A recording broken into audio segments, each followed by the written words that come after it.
Ben hayatta öz evlatlarımı, öz nəvələrimi həmişə çox sevmişəm.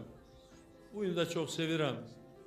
Elə burada sizin yanınıza nəvəm Leyla ilə gəlmişəm. Ancaq mənim üçün